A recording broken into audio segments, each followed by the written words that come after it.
Hare Krishna Prasthapute, Srimate Bhaktivedanta Swami Namane, Namaste Saraswatam Deve, Gauravani Pracharane, Nirvishesha Srinivadi, Paskatyade Satarane.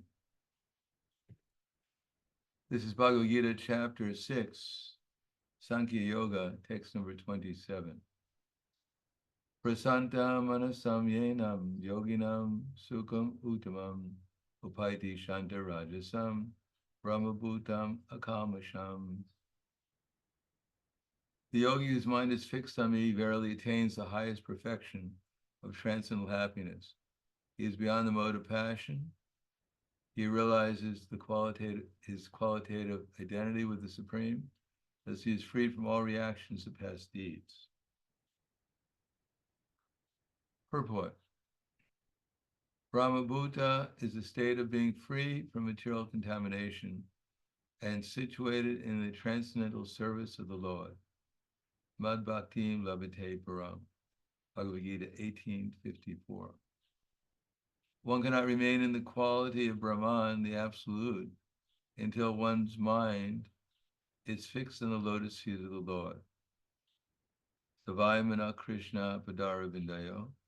To be always engaged in the transcendent loving service of the Lord, but to remain in Krishna consciousness, to be factually liberated from the modes of passion and all material contamination. Prasantamana samyenam yoginam sukhamuttamam upaiti shanta rajasam brahmabhutam akamasham.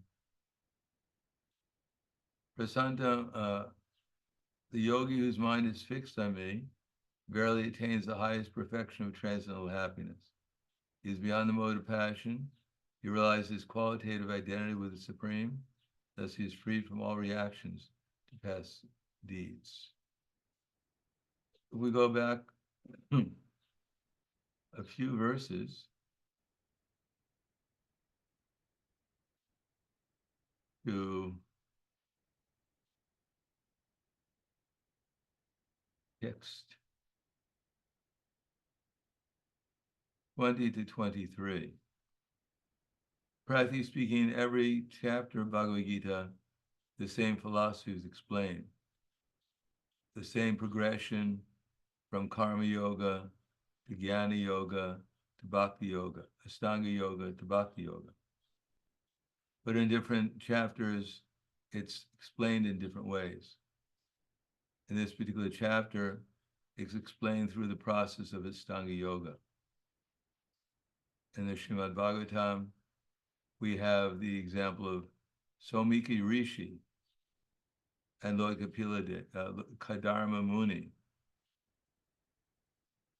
Somiki Rishi, as we know, is the father of the boy who cursed Maharaj Pariksha to die in 7 days, Shringi. And Kadarma Muni was the husband of Devahuti.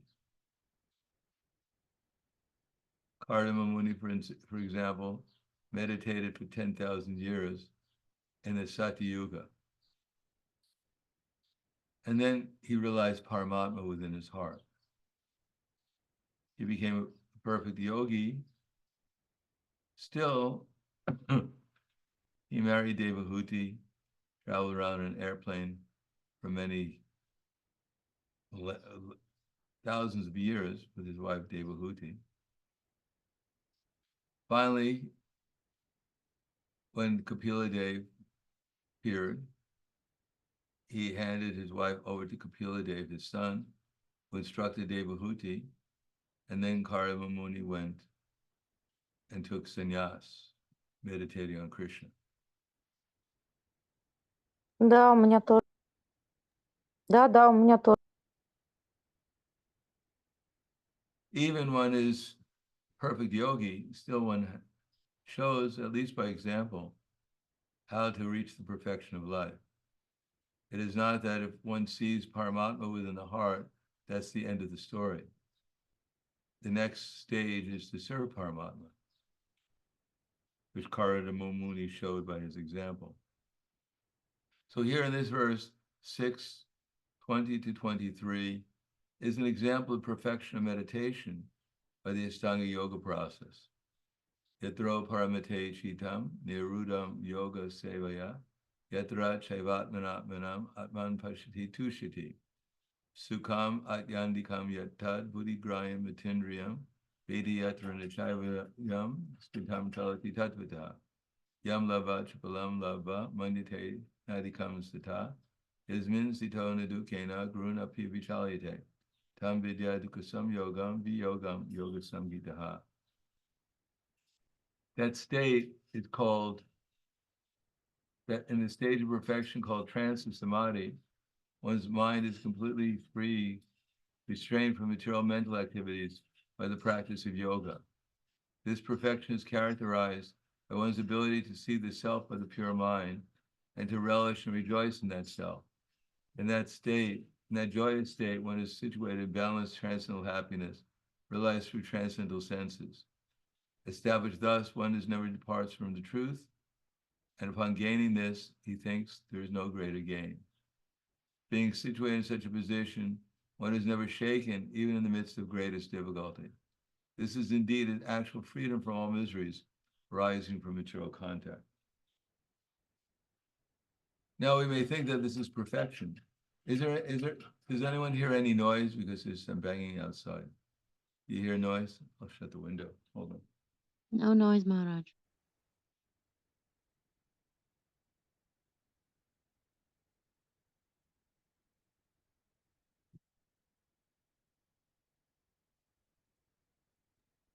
No, Guru Maharaj, I don't hear this.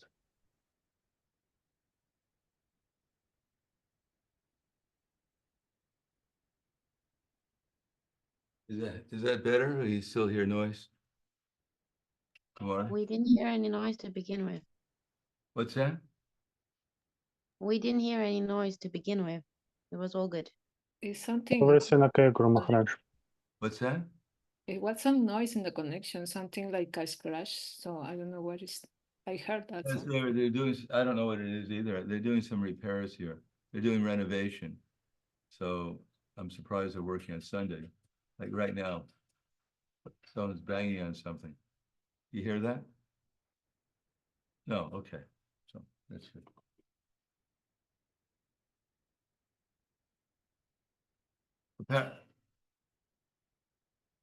You hear that?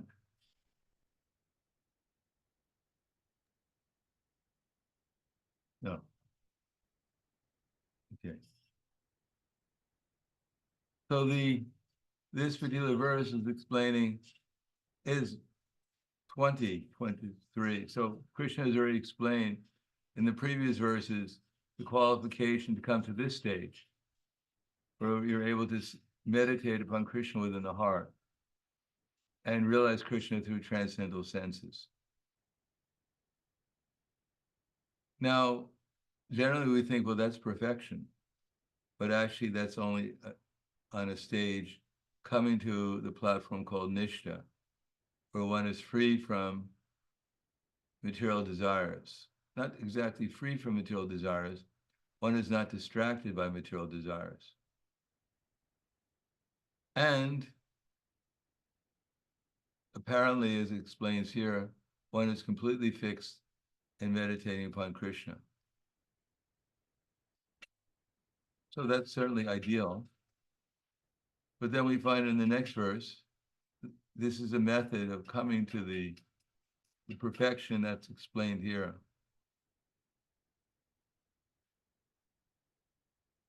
Text 24. Sanishchayana yuktavyo yoga nirvina chetasa sankalpa pravan karman tyaktva sarvam sheshataha manasavendriya gramam vinayamya samantata. One should engage oneself in the practice of yoga with determination and faith and not be deviated from the path. One should abandon without exception all material desires born of mental speculation, thus control all the senses on all sides by the mind. We've heard that the yogi has fixed his mind upon Krishna. He's experiencing Krishna with transcendental senses. He's not disturbed even in the greatest difficulty. But now we get some advice here that the practice of yoga has to be done with determination and faith. And that one has to abandon without exception all desires born of mental speculation, and thus control all the senses and all sides by the mind. So this is the desire, this is the will of the soul, is explained here. In the Russian class yesterday, we were explaining neither Krishna nor the soul, ourselves, are doing anything in the material world. Everything is carried out by the material energy, namely the three modes of material nature. But at the same time, due to the soul's contact with the material body, the body has light and it has heat, and the bodily activities go on. The consciousness of the soul is the fuel by which the different activities of the body go on. And at the same time, the soul is conscious of what's going on in the body, and its consciousness provides the energy for the body. But the soul is not doing anything. He's simply desiring. So the soul has consciousness, and he has the ability to desire. In the same way, the super soul, the supreme soul, this universe is his body. He's conscious of what goes on in the universe, and due to his presence within the atoms and within the hearts of the living entities, the universe goes on due to his consciousness. He supplies the energy because he's aware of what's going on. But the actual doer, direct doer of the activities in the material world are the three modes of material nature, which, when the Supreme Lord leaves, the universe dissolves, and when the soul leaves the body dissolves. Actually, there's no loss in the sense that the material elements, which are actually transformations of Brahman, are still there. Krishna's effulgence never disappears, and therefore the manifestations of his effulgence as earth and water and fire and air, intelligence and false ego, they're eternal also. The only thing that's temporary is the different forms that the material nature takes. The living entity, due to the attachment to certain situations, becomes entangled. His desires are noted by the Supreme Lord, who tells the material energy to arrange the material world in such a way as to satisfy the soul according to what he's desiring and according to what he deserves. Therefore, our only problem in this material universe is the fact that we've forgotten Krishna. And forgetting Krishna doesn't mean just we don't remember him once in a while. It means that we're not conscious of Krishna. As soon as we focus our attention on Krishna through the process of devotional service, then our consciousness becomes enlivened by experiencing Krishna's consciousness.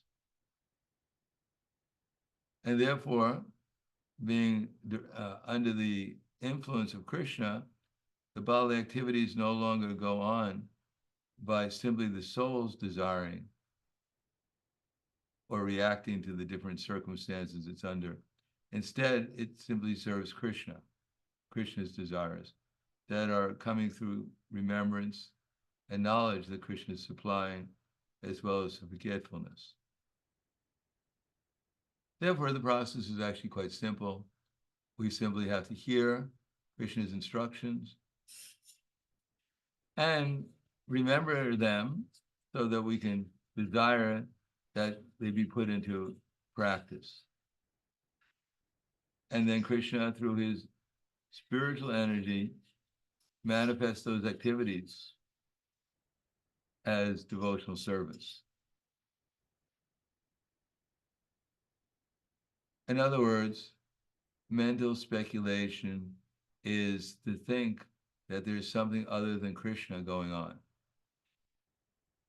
As soon as we think there's something other than Krishna, then the material nature arranges it in such a way as to let us believe that actually there is something going on other than Krishna. And as soon as we think like that, then we forget Krishna. That's called Maya. Krishna, Surya, Haya, Maya. Krishna, Surya, Maya, Haya, Andhakara. Yahum Krishna, Tahum Krishna, Maya, Andhakara. The Krishna is like the sun, and Maya is just like the darkness.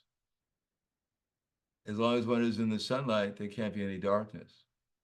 And as soon as one is out of the sunlight, then all we have is darkness. Therefore, two things required here, determination and faith. I think we went over determination the last time. Determination is a development. At least whatever platform of consciousness we're presently on, to understand that platform and be determined to follow it. For instance, that verse, Yesham antikatam papam, Dhananam punya karmanam, paid one va mohinir muktva, bhajante mam dridhavritaha. That those who practice religion, those who practice pious activities in previous lives, who've given up sinful activities, become free from the duality of delusion, and they engage themselves in my service with determination. And then Prabhupada writes in the purport that there are certain persons who never take the devotional service. They're called discretinas. Those who are sinful, first of all, those who are foolish, the mudhas, those who are sinful, the naradamas, those who are mental speculators, the maya pritagyanas, and those who are of the nature of demons, the asura bhavam ashrityas. They never take the devotional service.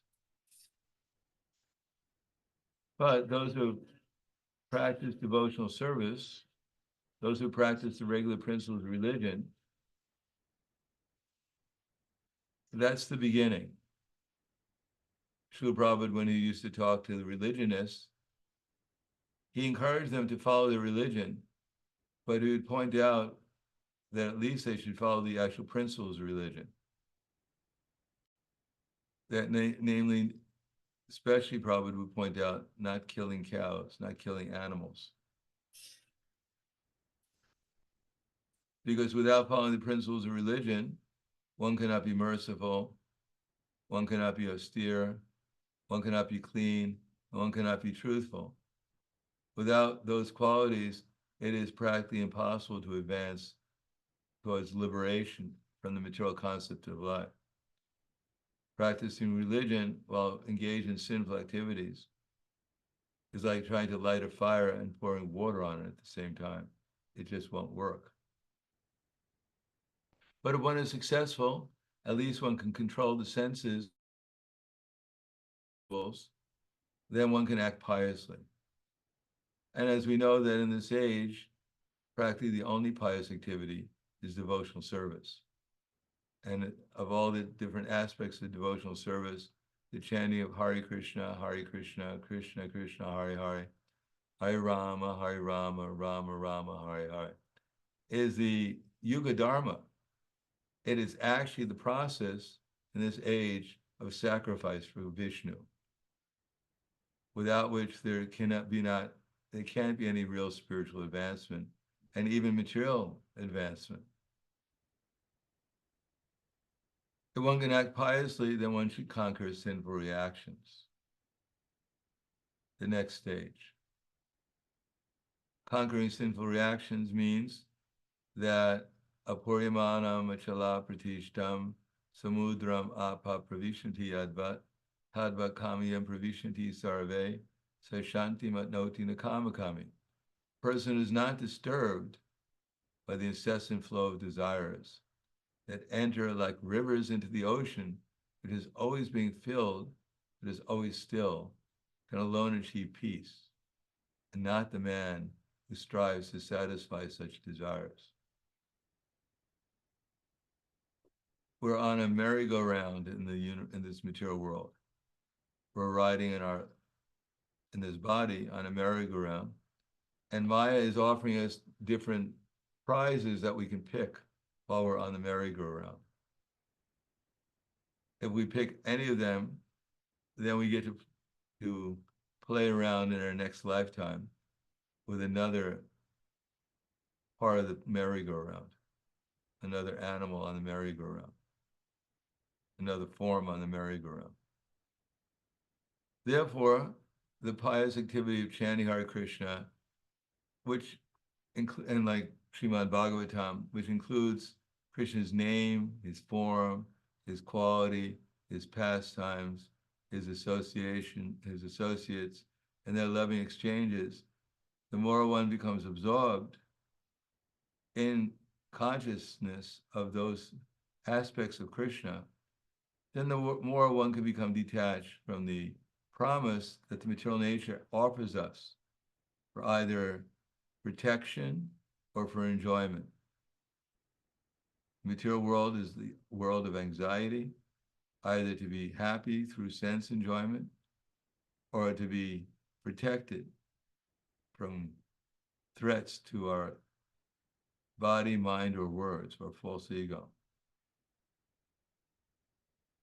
So if one is absorbed in Krishna consciousness, one can remain steady on the path. Of course, that takes practice, as we'll find out in the next verses. It is not so easy to chant Hare Krishna, as we may have noticed, and not to become distracted at times. So this is what Krishna, now we've heard this yogi is practically perfect. He's thinking about Krishna, he's experiencing Krishna, he's steadily engaged in Krishna, and now we're getting some steps down there. He has to practice with determination. He has to become aloof from material desires. Then he can accept pure devotional service and rise to the platform of understanding Krishna in truth, and then meditate and trance upon the personality of Godhead. So Krishna has given us an idea of perfection in the previous verse. Now he's going to explain to us how we come to that state of perfection.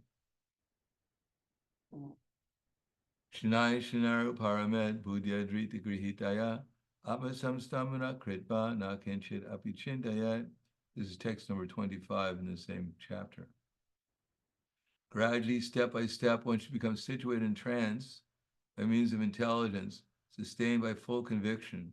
Thus, the mind should be fixed on the self alone and should think of nothing else. This requires we understand what is intelligence and what is the mind. These are very subtle things. It's so subtle that sometimes we're not even aware of what our intelligence is doing, what to speak of our minds. But real intelligence, as Prabhupada explains, is to see things in relationship to Krishna. That transcendental realization comes as a gift by Krishna as a result of sincere devotional service. But in any case, whatever knowledge we have, whatever understanding of Krishna consciousness we have, that we have to develop conviction. Conviction is only developed by experience. First of all, we're hearing these instructions that we should fix our minds upon Krishna, and that's possible. The more we hear about Krishna, the more we think about Krishna. So we're not just hearing about Krishna, we're trying to remember what we've heard. And the best way of remembering what we heard, of course, is to see what we've heard. And we'll be tested at how well we see what we've heard, as Prabhupada writes, that one should be able to pass the test of the spiritual master. And when the spiritual master sees the genuine desire of the disciple, then he automatically blesses him with genuine spiritual understanding. Maharaj, I beg you, please. I mean, That was a quick one. Okay. No, not just a quick one. You jump to the reading from your speech, and I'm so sorry. Just a little bit slow down, please. Okay, thank you. We'll repeat that. In the Bhagavad Gita 434 in the purport, Lord Krishna Prabhupada writes that, more or less a summary, that the path of spiritual advancement is actually quite difficult. Therefore, one should approach a spiritual master in the line of disciple succession from the Lord himself. The Supreme Lord, he is the source of religion. Dharma Bhagavatat Pranitam. Actual knowledge or religious activities come from the Supreme Lord. And as it says in the Mahabharata, Tarko apratishta shutiya vibhina, that dry arguments are inconclusive. Similarly, there are many books of knowledge, but they don't always seem to agree with each other. And even great sages seem to disagree with each other. One has to find someone that one has faith in and follow their path. The best person to follow would be a pure devotee of Krishna, if we want pure devotional service. Therefore,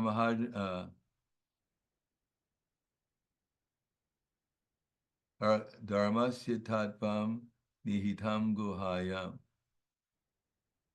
Devotional service is actually quite confidential, but it's revealed by the devotee of Krishna. Therefore, one should find a devotee of Krishna and follow in his footsteps, follow his instructions.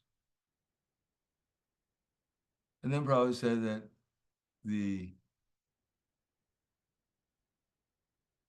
therefore the Krishna consciousness should be accepted in the line of disciple succession from the Lord itself. Satisfaction of the self-realized spiritual master is the secret of advancement in spiritual life. Inquiries and submission constitute the proper combination for spiritual understanding. Unless there is submission and service, inquiries from the learned spiritual master will not be effective. One must be able to pass the test of the spiritual master.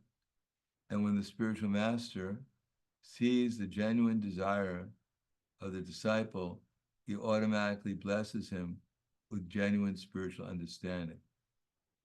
That's especially what we need, that genuine spiritual understanding. By genuine spiritual understanding, we can pass the tests that come upon us by living in the material world and remain fixed in service to Krishna. Not only by physical activities, but even by mentally. For instance, if we realize that everyone is Krishna's servant, then we won't become envious of anyone. Enviousness is caused by our lack of understanding that everyone has a unique relationship with Krishna, and therefore there is no competition, because everyone wins at the end if they revive their relationship with Krishna. And everyone loses who doesn't revive their relationship with Krishna. If one becomes successful in their relationship with Krishna, then one has a unique relationship with Krishna that goes on eternally. And devotees, especially, are devotees of other devotees, and they appreciate everyone's unique relation with Krishna. Just like if we hear about Krishna's pastimes with Mother Jasoda, or with Srimati Radharani, or with the cowherd boys, generally speaking, devotees don't become envious. They appreciate how Krishna is dancing with the gopis, how Krishna is playing with the cowherd boys, how Mother Jasoda is protecting Krishna. Similarly, everyone is having a pastime with Krishna. That's eternal. We can't do anything outside of our relation with Krishna. Therefore, in one sense, the whole material world is nothing but a relationship with Krishna, either reviving our relation with Krishna or denying our relation with Krishna. And the only business of a devotee or an aspiring devotee is whoever they meet, they try to assist them in reviving their relation with Krishna, however they can. That takes some transcendental discrimination and transcendental expertise to do that, but that's the business of a devotee.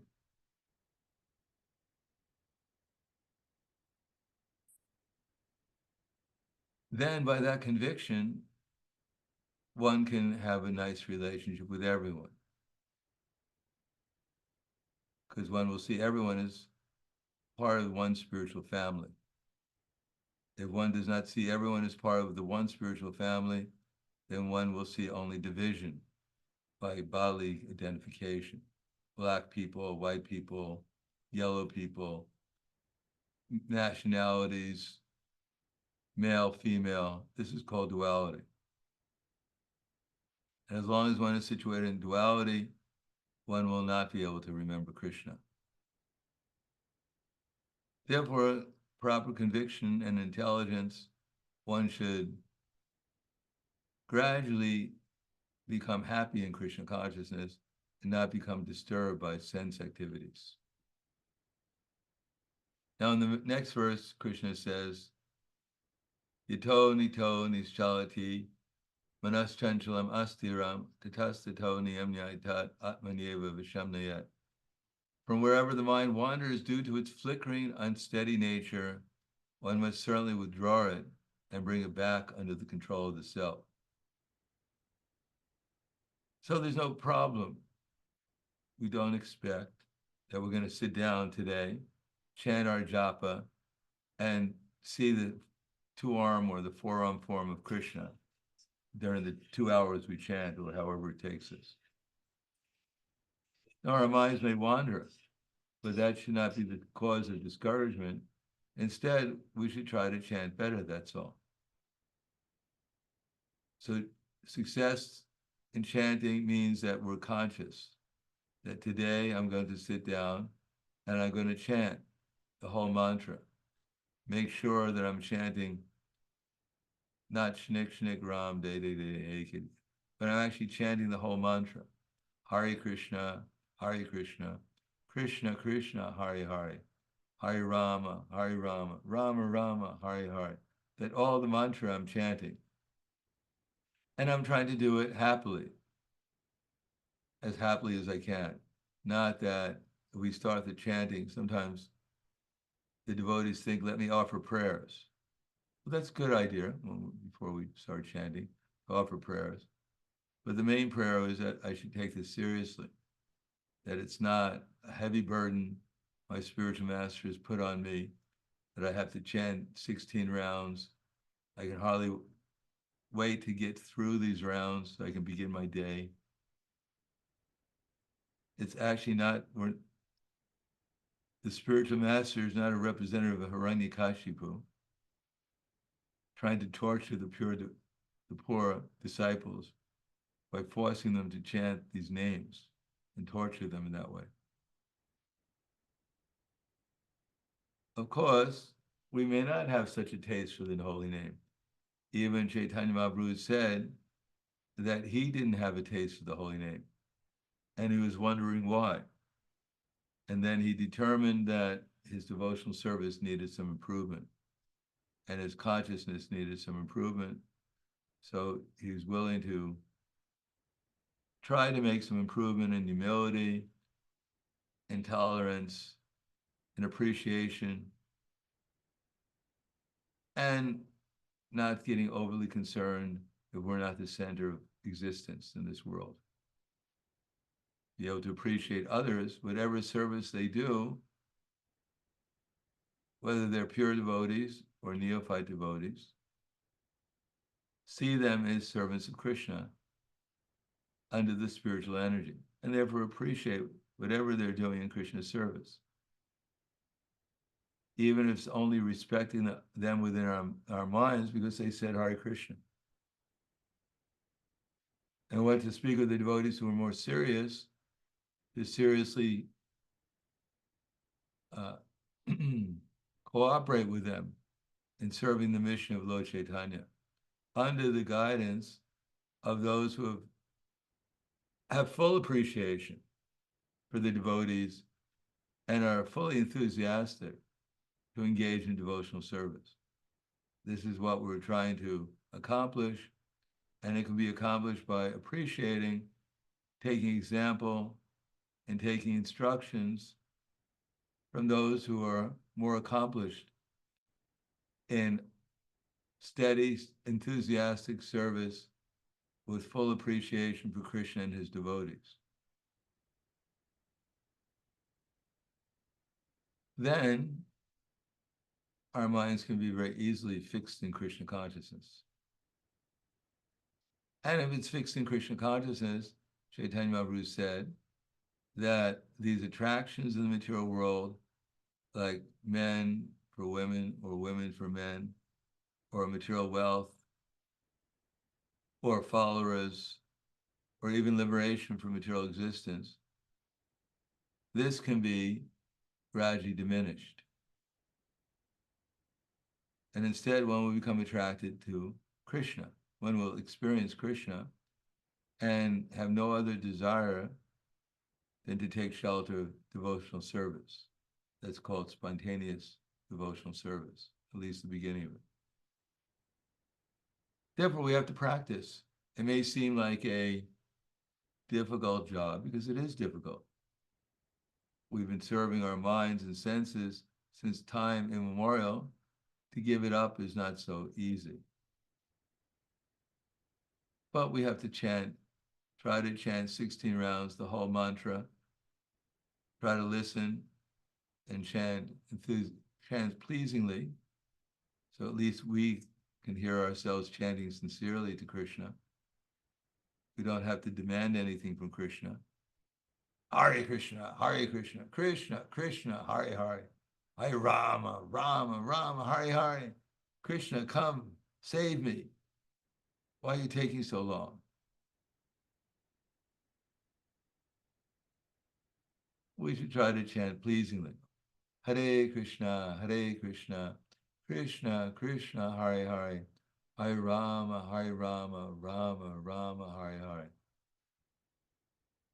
That at least we should like to hear ourselves chanting.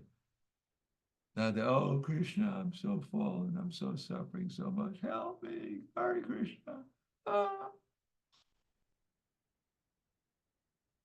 Probably Krishna would not like to hear us chanting like that, nor do we like to hear ourselves chanting like that.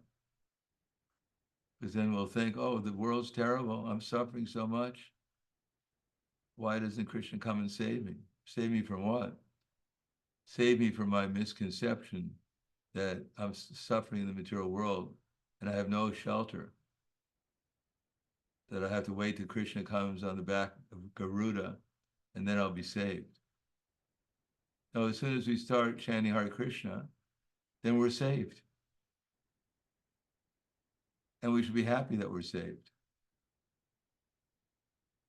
And therefore, if we understand correctly that Krishna and Srimati Radharani, the whole spiritual world, has come in the form of the holy name, we just have to pay some attention and some appreciation and not get distracted by our mental speculations and our attachments, our aversions, and so many things that arise in the mind. Just let them come and go. And just bring it back to Krishna. And then we get to this verse. What will be the symptom?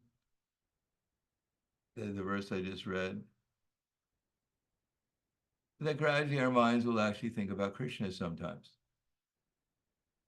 especially during sadhana.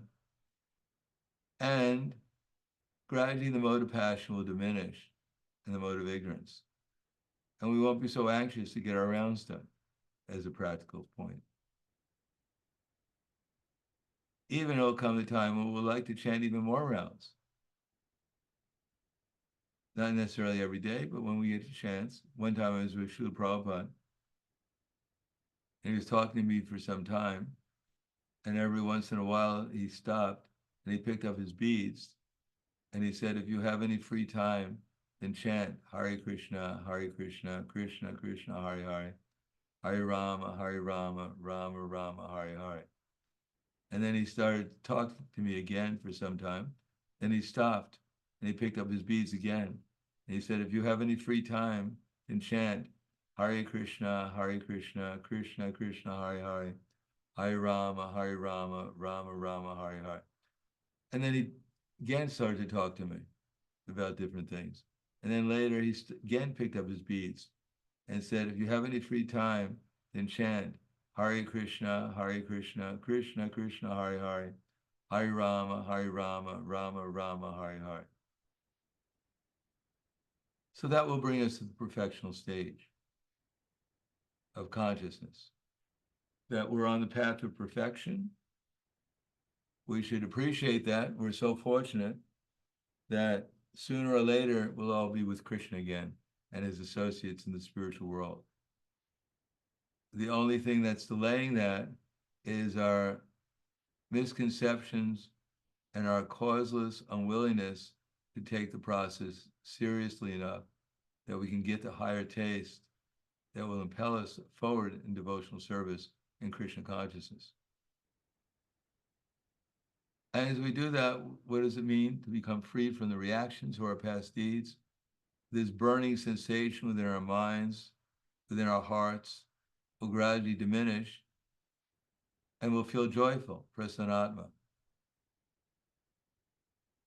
We won't feel depressed or an anxiety, that we'll simply feel the presence of Krishna everywhere and all the time.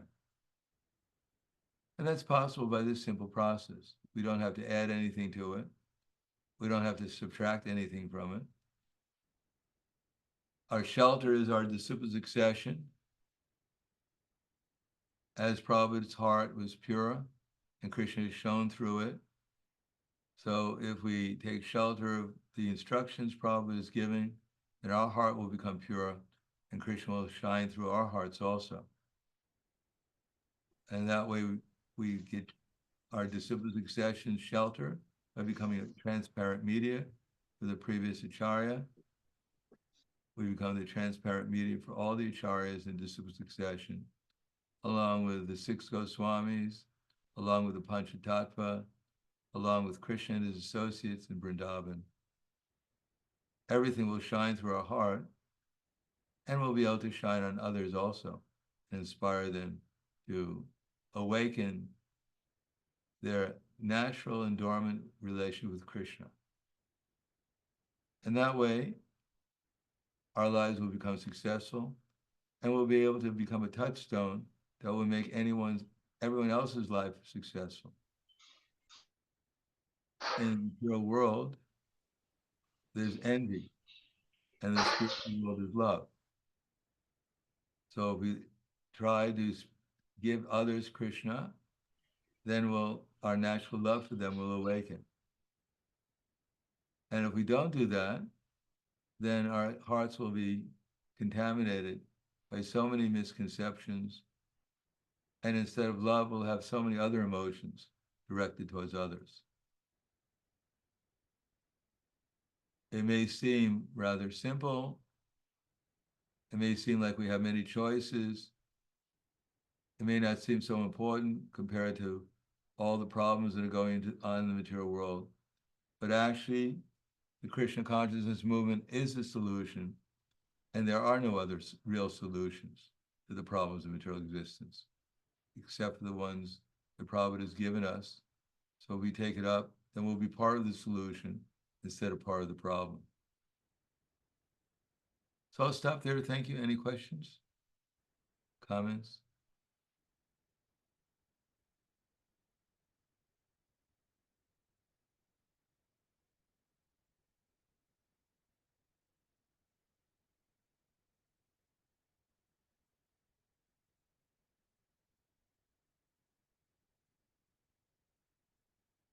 So what have you understood from the class?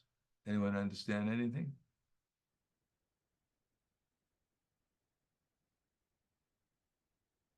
Any realizations? Agnihotra Prabhu?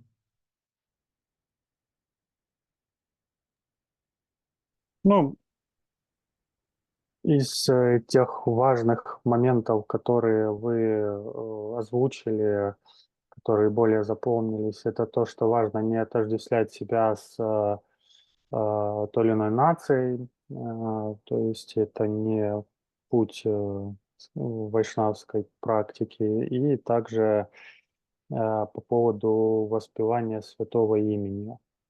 То, что мы уже, скажем так, успешны, когда мы воспеваем святое имя, и Кришна присутствует в нашей жизни, не требуя, не нужно требовать от Кришны спасения. Я все. You'll be able to speak in English, or you want? Yes, I will translate. So Agnihotra Prabhu said that out of all the very important points that you have made during your lecture, one that stuck with him is that this is not a Vaishnava way to associate yourself with one of the nations or colors or any other material designations. And the second very important point, that we should feel lucky and unlimitedly fortunate that we get to chant the holy name, because this is already a perfection in itself. The path that was given to us is a perfection in itself, which shows in the holy name and in the chanting of the holy name. Very nice. Thank you. Spasiba. Anyone else remember something? You remember anything? What can you tell us, Julian Yatra Devi Dasi?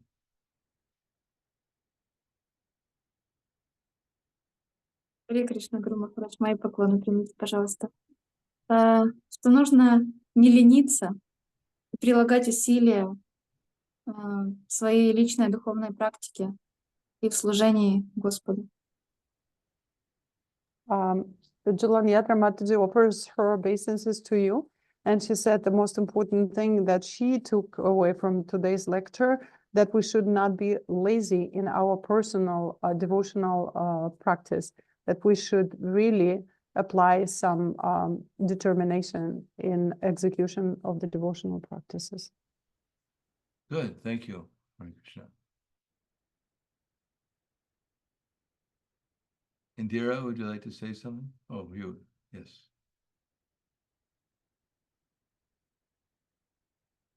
Я запомнила, что если у нас есть свободное время, то лучшее, что мы можем сделать, это повторять Харе Кришна. I have taken away from this lecture that whenever we have free time, the best thing we can do is to chant Hare Krishna. Хорошо. Точно. And Krishna Chandra. Hare Krishna, dear Guru Maharaj, thank you for the lections. I remember that we need to increase our... Помогите, пожалуйста, переводом. Мы должны усилить наш разум через пометование наставлений данных в Бхагавад-гите. Вот это откликнулось очень. So I have identified very strongly with the statement that you made, that we have to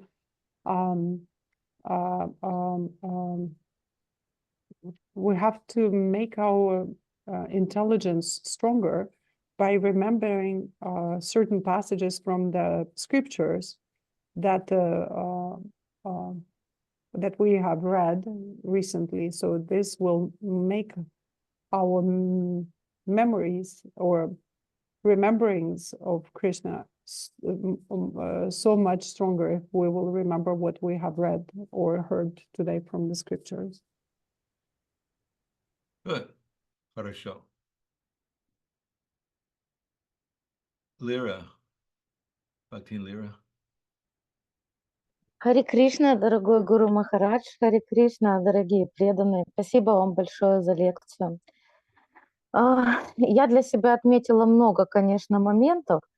Ну вот один из таких важных — это что нужно очень серьезно относиться к повторению святого имени и каждый день стараться, чтобы это повторение становилось все лучше.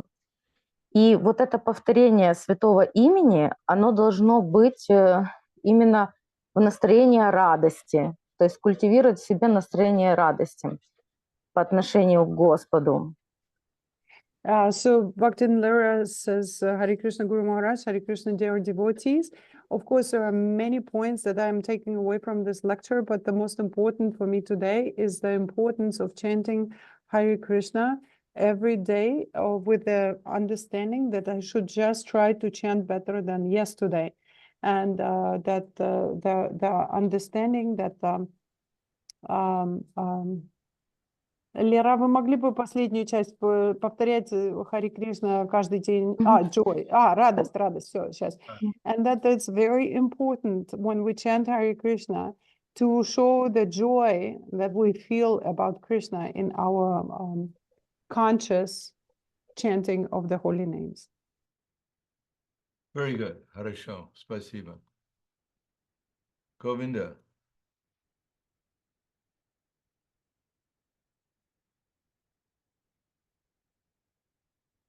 Govinda?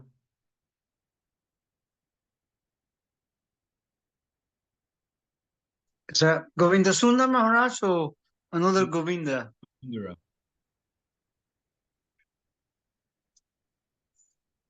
If this is my opportunity, I'd like to offer my humble obeisances. Gurudev, wish you a little late happy Vyasa Puja celebration.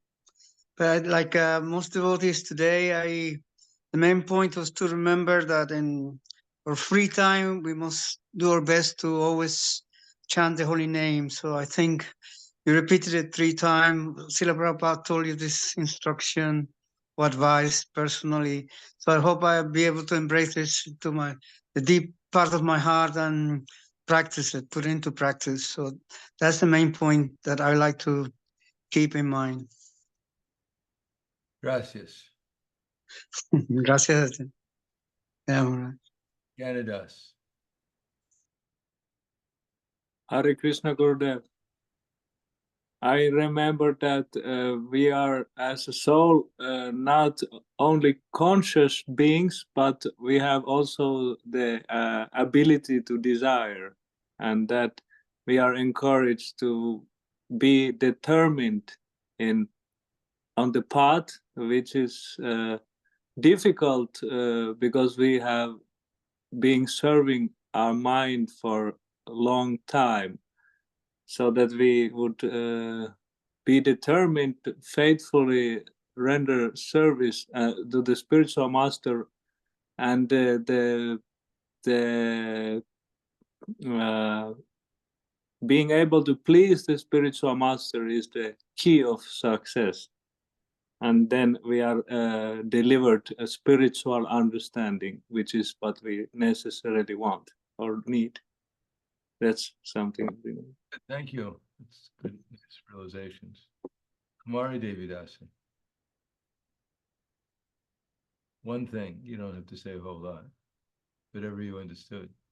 Thank you, Guru Maharaj, for the lecture. My humble obeisances on Visapuya and my obeisances to all the devotees. I risk it. I remember that the conviction is